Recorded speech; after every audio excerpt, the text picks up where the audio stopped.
Hi everyone, I'm Arthur Benjamin alongside Farrah White and Bandit, and welcome to For the Love of Dogs today. On today's show, we'll introduce you to two very special North Texas animal rescue organizations, and then we'll meet one of the newest members of the Humane Society of the United States. A friend of Bandit's. That's right, a personal friend of Bandit's. But we'll start today's show with one of the most beautiful dogs in the world. Since 1997, Golden Retriever Rescue of North Texas has helped find homes for over 2,000 dogs. Boy, that's a lot of That dogs. is a lot. Beth Huntington and Deborah Camp are here with us to tell us more about the organization and about the breed. Yes, so welcome you guys. Thanks for Thank you. coming. Thanks for inviting And us. who did you bring with you today? We brought with us Jay, who's on the right facing Deborah, and Sammy, who is on the left. So we have Jay's behind and Sammy's Yes, side. you do. Good. Tell us more about the history of the Golden Retriever Rescue Organization and how you got involved personally. The Golden Retriever Rescue of North Texas, as you mentioned in your intro, was started in 1997. It was a spin-off of one of the other rescues here in town, and I've been associated with the organization for almost 12 years. I moved from Atlanta to Dallas, and I was working with the Atlanta Rescue. So one of the first things I did when I moved to Dallas was to look up, do they have a Golden Retriever Rescue? Oh, great. And I've been volunteering as the adoption coordinator since 2000. That's wonderful. So you did it for how long in Atlanta before? 4 years in Atlanta. Okay. Why Goldens? Well, it's a breed that I became interested in about 20 years ago. It has a reputation among dog people as being, first of all, a beautiful dog, like you mentioned, gentle, intelligent. It's generally regarded as the overall perfect family dog, which it is. We just enjoy their energy and their friendliness. They're a very loyal dog, and they're very people-focused and people-oriented. Well, we do a lot of work with Paws for Vets, and they're one of the best service dogs as well because of that. Yes. I think it's their intelligence and their desire to please makes them very suitable for that type of work. How many do you think you've taken in this year? This year we've taken probably close to 130 dogs, and we're just midway into our calendar year.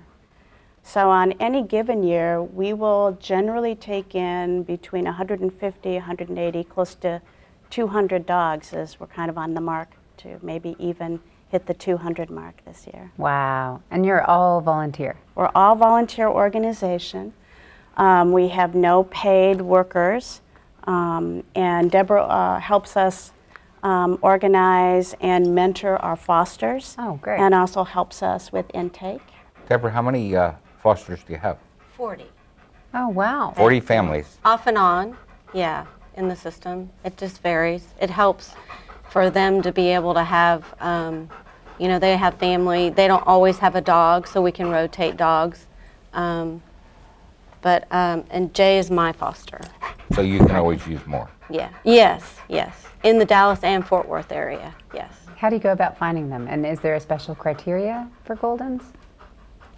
We have, on our website, we advertise for fosters, and then we have the foster application online that people can fill out, and it gives them information. A lot of our fosters have Goldens or know the breed, are familiar with the breed and familiar with the shedding and the large size and things like that, and the health issues if they have any. Or What kind of health issues? Maybe if they're older, hip issues. Some of them have thyroid issues. It just varies. So it's not really breed specific. Golden Retrievers can have allergy issues, as Deborah mentioned. That's our most common, frequent type of health issue that we would see. And then any large dog. Normal allergic symptoms? They'll have skin symptoms or chronic ear infections Okay. is the most typical symptom. And then any large breed can have orthopedic issues, hip issues, arthritis, especially the two dogs we brought today. We have older dogs. Sammy is 11, as we mentioned earlier, And he has some arthritis, so we have him on a supplement that helps keep him mobile and comfortable. And so that's not uncommon. So when we look for fosters, most of the time our fosters are familiar with the breed, as Deborah mentioned. And very often they want to be adopters. And so if you want to have a little edge on adopting one of the golden retrievers from the rescue, you might want to volunteer to be a foster. And then that way the fosters get sort of first dibs on their dog. We're very blessed in that we have a lot of people applying to adopt the breed. And so we can be selective in the people that we adopt our dogs to. How do you go about finding foster families? And I guess you have events and fundraisers that you do. We do. Very often we'll find our fosters through the events that we sponsor. We have an annual picnic that usually occurs in the fall and in late October. We also have bi-weekly meet and greet events. So every other Saturday, usually the first and third Saturday, we have foster meet and greets where we bring our dogs that are available for adoption, and we show them to applicants who are interested in adopting, and you'd be surprised the number of people that also volunteer to foster at those events. So, and then of course we advertise on our website, which is goldenretrievers.org. And as Deborah mentioned, anybody can go online and there's a link to apply to be a foster. Can they donate there too? They can donate there too. We have online donation capability and very much appreciate that. Tell us a little bit about your event in October. It's, oh gosh, it's a great event. We've had it every year since we've been in existence. And we go out to Lake Grapevine, and it's basically a big picnic. There's an admission fee of $15 per person. And people that have, primarily it's golden retrievers. So we'll have about 200 to 250 golden retrievers. Really? Yes. And they're So that adopters. adds up to a lot of people. It's huge. It's huge. Yeah. Primarily it's attended by people that have adopted from us, and of course all of our volunteers, and then anybody else that's interested in the breed and in the rescue. Bandit wants to know if you believe he's a golden retriever. He says he is. Well, he's close. She doesn't want to lie to him. And then how long does the picnic last? We're there about 4 or 5 hours on a Saturday morning, the event is our biggest fundraiser of the year. We really rely on the donations. We'll have a raffle, we'll have silent auctions, the admission fee, of course. One of our other fundraisers is our annual calendar. Oh, Whoops. And this is something that we've been doing for about 5 or 6 years. And what they do is they showcase 12 dogs, of course, that have been adopted with their little stories. So people can, there's a donation required to be showcased in the calendar. Good. Yeah. And then a great idea. also, there's a donation if you want to have a little photo thumbnail on a particular date. A lot of people do that. There's a donation fee for that. And so people will pick a date that will be their dog's birthday or their dog's adoption date or something like that. So it's been a wonderful sort of fundraising tool for us, as well as it's a great gift. It is a great gift. So it's something we're very proud of. So show us December. December? I just Why did you randomly pick picked December? something. I This thought is December. because Oh, it was, appropriately, there are 2 Christmas. golden retrievers in the snow. Look, So. just like there is here. Look at That's that. so awesome. Well, I can't thank you guys enough. I know Arthur and Bandit do too for Yeah. coming and Bandit bringing heard your picnic and friends. turned into a golden retriever. I know, He Bandit. heard hamburger, it was over. That's right. Talking about a picnic, and there he is. What's the future for golden retriever rescue? Well, hopefully the future is it will be in existence for a long time. I think we're supported by a large number of volunteers and friends of the rescue that are very dedicated to the breed. We really want to be able to provide a way to rehome dogs that have been surrendered to shelters, or to rehome dogs that have to be surrendered by their owners. And so we hope to be in existence for a long time. Well, and we're gonna try and help you do that. You can find out everything you need to know about Golden Retriever Rescue of North Texas on our website or on their website, which is www.goldenretrievers.org. Don't go away. We're coming back with some more good stuff for you. We'll be right back, and Bandit will have a speech. Yes. My name is Teresa. This is Scooter. My name is Amber. This is Duke. I'm Dr. Dixon, and this is Annie. I'm Emily. This is Jackson. I'm Kelsey, and this is Skittles. My name is Miko. This is Chloe. My name is Ty. This is Callie. My name is Tamar. This is Simon. My name is Renee. This is Snowball. My name is Dr. Miller. This is Fletcher. My name is Eric. This is Sport. My name is Stacy, and this is Britches. And I'm a pet lover first. And I am a pet lover first.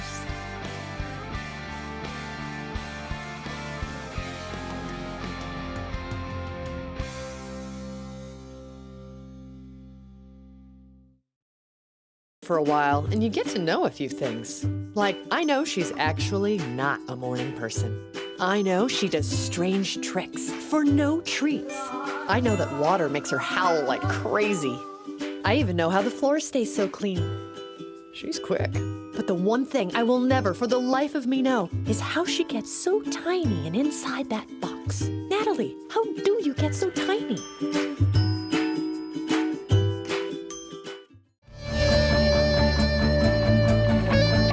Welcome back. As the city of Frisco grows, so does its homeless pet population. The Frisco Humane Society started back in 2001 and has already helped, amazingly, over 8,000 homeless animals find homes. Julie Wilson and Jackie Scott are both on the board at the Frisco Humane Society and are both instrumental in helping animals find homes. They join us today with the story behind the Frisco Humane Society. Who did you bring with you today? Well, this is Apollo. He's a 7-year-old pit bull mastiff mix, we think.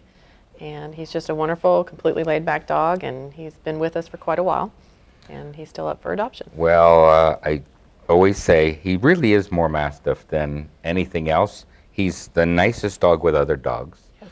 He's good with kids. Great with kids. And great he's good with kittens. Kittens. Yes. Yeah. So this is not the. Let's not put the pit bull stigma That's on right, him. yeah. He played with Bandit. He's just a terrific animal, and he's looking for a home and has an unusual history of some seizures, so he needs special needs. Yes, he has to have medication twice a day. His history is that he had been hit by a car when we rescued him, and he was he had an owner, but when they notified the owner, they chose not to reclaim him. So they sent out a plea for somebody to come get him. He had a broken leg and had a broken jaw and had head trauma. And so we went out and rescued him, and we've had him ever since. And a couple years ago, he started having seizures, which they believe is a result of his head trauma from the car accident. And he has to have medication twice a day. Yeah. So if you're looking for somebody that will scare the heck out of anybody that walks into your home, but is the most docile, friendly, and loving animal, and can put up with a special needs animal. Yes. Apollo's for you. Absolutely. Right. And you can't really tell how he looks because he's just laying down because he's so chilled out. But yeah, he's got a beautiful white spot on his chest, and he's pretty amazing. And tell us about the two babies you have with you. Well, this is Noogie, and he's a Lhasa Shih Tzu mix. Maybe got some little terrier in him. I see a little terrier in there. And he's probably about 1.5 years, 2 years old. He was. Look at your little chin. He was picked up as a stray. Tried to rehome him. Find his home, and couldn't find his home. So, put him in the program. And then we have a foster failure there on the end. Yes, this is Riley. He goes to work with me, and we're going to work after this. So yeah. He's like, I want to go. Yeah, I got a job. I can bring my dog to work. Oh, that's great. Too, so. Okay, let's go to the very beginning and find out how you two got into rescue. And it started with 3 or 4 volunteers? Yes, in 2001 we had 3 or 4 ladies that wanted to help the homeless and unwanted animals in the Dallas-Fort Worth area, so they decided to form the Frisco Humane Society. In 2002 we got our 501c, and we've been growing and becoming stronger every year to where we are today with probably about 90 volunteers, and we've been going now for 12 years. Nice. I got involved in fostering. I found some kittens one time when I went on a trip to Oklahoma in somebody's backyard, some stray kittens that were sick and couldn't see and needed medical care, so I brought them home with me. And I called around to see if there were any rescue groups that would help take care of them, because I already had enough cats and didn't want to keep them for myself. And the Frisco Humane Society was one of the groups that actually called me back and said that they would be more than happy to help me if I was willing to foster them. They said they didn't have any open foster spots with a current foster, but if I would foster them, they would pay for all their medical and put them in the program and see that they got adopted, and I've been doing that ever since. And when did you start? Well, I have a job that I saw a bunch of animals being killed by cars and whatnot, and so I couldn't just watch it. What kind of job is this? Well, I work on a pretty busy street. Oh, okay. And so they would get hit, and so anyway, I started rescuing, and I didn't know about rescue. I just would get them fixed up, try to find their homes, and if I couldn't find their home, that's when I got them all fixed up, got their shots, and find them homes, but you run out of friends. Quickly. Yeah, Yes, and so one of my girlfriends told me about rescue, and I said, how do you do that? And she says, well, I know someone that's in rescue. And I live east of Dallas, so it's a pretty long haul all the way to Frisco, but it's worth it. Yeah. Well, Bandit's asking over here if he can play with Apollo. So Apollo, wake up.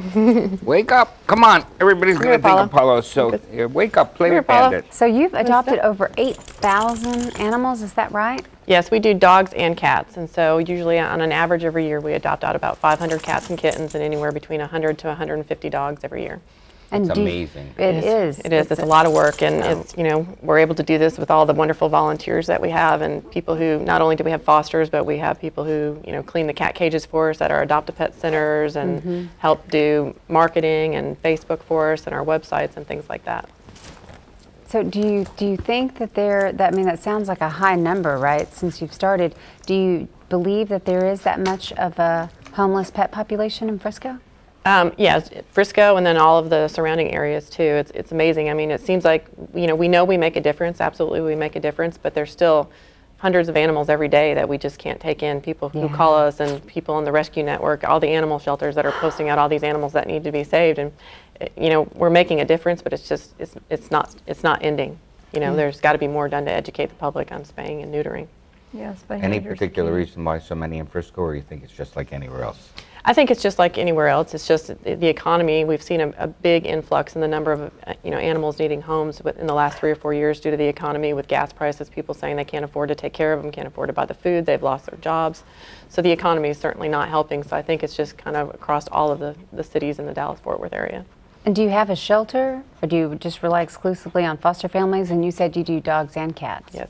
No, we don't have a shelter. We're a 100% volunteer, 100% foster home-based organization. So all of our animals stay in our homes with us till they're adopted. Wow. So that also limits the number of animals that we can bring in, because we can't take in as many as an organization that does have a physical shelter. But we're always looking for volunteers to foster for us. So anybody who wants to make a difference, you can certainly do anything. If you can't foster, there's other ways to do it too. How many volunteers do you have now? We probably have about 30 current fosters, I think, and then up to 90 people who help do other things, come help out at Adopt-A-Pets, our annual fundraisers, things like that, and do donations for us and help in other ways. What do you need most? Volunteers, fosters, money? Fosters and money, because we always need fosters, because the more fosters we have, the more animals we can help. And then we always need money, because a lot of cases, like in Apollo's case, his adoption fee did not cover all of the medical that we spent on him, taking him to the vet and having him looked at and being treated. So money is always something that we need to keep the group going. And our adoptions help cover the adoption fees, but it's not enough. You can have several animals that have issues outside of just routine care that right off the bat automatically have already exceeded their adoption fee. And we don't charge based on what we've spent on them. We have a set fee, and so if the medical care goes over that set fee, their adoption fee still is that one price. And how many dogs do you have for adoption at the moment? We probably have about 30 dogs right now, and it's kitten season, so we have tons and tons of kittens. Kitten season. Yes. What do you look for in fosters? As in the people or foster animals? Anybody who loves animals, who really wants to make a difference, that wants to help educate the public and help lower the number of unwanted animals out there and get people to start spaying and neutering their animals. So are these two, the black ones, available? Yes. Yep. This Apollo and Noogie are both available So for as adoption. we know, we need a special home for Apollo, but Yes. he's just the best. And He's too late. And talk to us. So we have a Lollipop and a Murphy. Yep. Lollipop's a smooth-coated collie mixed puppy that we just got into our program. She was actually out in the country, and one of our fosters lives out there. And she saw that she was kind of in a bad situation, wasn't really being taken care of, and she went over to those people and asked if she could have the puppy or buy the puppy from them, and they were willing to give her the puppy. So she took the puppy, and now Lollipop's in our program. Lollipop, lollipop, oh, lolly, lolly, lolly.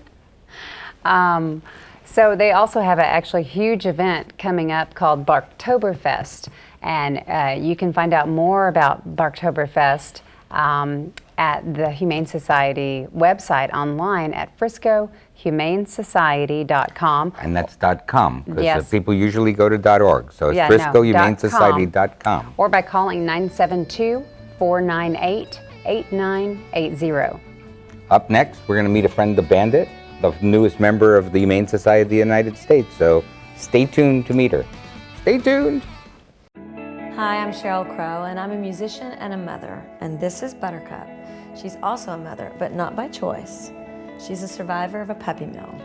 Buttercup spent her life in a dirty wooden hutch, forced to produce litter after litter. She never went to a veterinarian or a groomer. She never had a soft spot to rest or a kind touch. She existed this way in cruel isolation year after year. Puppy mills are mass production factories where mother dogs suffer their entire lives, producing nearly 100% of puppies sold in pet stores and on the internet. When these dogs are no longer able to produce, they are often destroyed. Buttercup's nightmare ended the day Animal Rescue Corps saved her life. She finally knows what it means to have a loving family. But for the millions of dogs suffering in the estimated 15,000 puppy mills across the United States, this nightmare continues. Animal Rescue Corps and I ask you to visit your local shelter or rescue when choosing your next animal companion. You will not only be saving a life, you will be helping put an end to this cruel industry. Please go to animalrescuecorps.org to learn more about ending puppy mills. Buttercup and I thank you.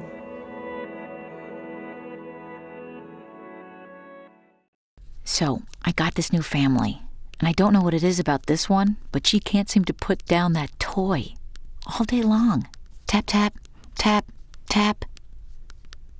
Oh, and she even talks to it. She talks to that more than she talks to him. What's up, bro? Nice shirt. Who's she talking to? Her mom? She talks to her mom a lot. So, I'm kind of new here, but I've noticed a trend. My human does this funny thing where she goes around and gets all my toys, and then she hides them in that basket by the door. You know, but it's always the same basket, and it's always in the same place. And then she acts so surprised when I find them, but, you know, she's putting them in the same basket. Again. It's like, hello? That's where you put it last time. You were the worst at hide and go seek.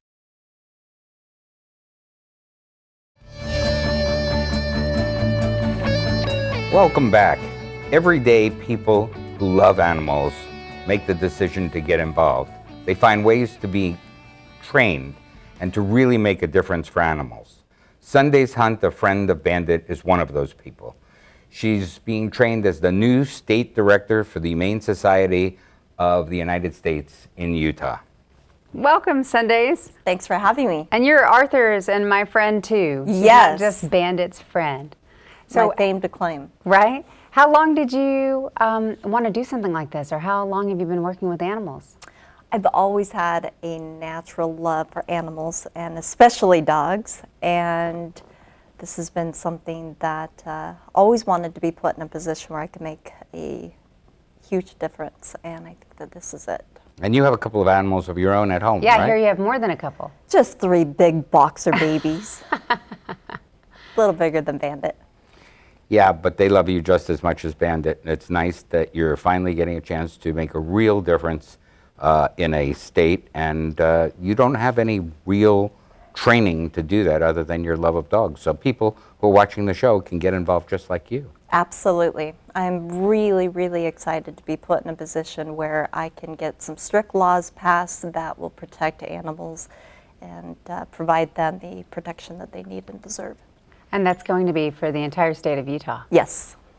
Yeah, that's wonderful. And I already hear that you guys have had some success in lowering the amount of animals that are put to sleep every year. Yes, thanks to Arthur Benjamin. He has been instrumental in making a difference with some of the rescue organizations there locally and providing them the support they need. It was all bandits work. It was all bandits work. What are you most excited about with this new position? Really excited to be able to make the difference and be the voice that provides some of the protection that they just absolutely need. There's not strict enough laws in place right now, and that's what I'm going to work every day to get done. That's what I guess we talk about often on the show, is that animals, much like children, they can't speak for themselves. So they have to have and someone. it takes someone going to visit with legislators, and that's the difference the Humane Society of the United States makes. People say, well, they don't contribute to humane societies and they have humane in their name. Right. They're not set up for that. They're set up to make a difference that changes the basis to what we do in society to make a difference for animals. And they have rescue locations of their own where they serve over 100,000 animals themselves. Black Beauty Ranch here in Texas, Right. but they have 5 spread across the country. I think it's 5 now. And they're large locations where land's been donated and the animals are taken care of. But the main difference they make is making us aware every day. Right. And that's why I'm involved with them, and I think that's why Sundays you became involved. That's Absolutely. what they say, education and awareness. Sundays, thank you so much for stepping up and taking on that challenge of helping all of the animals in Utah. And good luck with your position. Absolutely. Well, we've run out of time again, Arthur.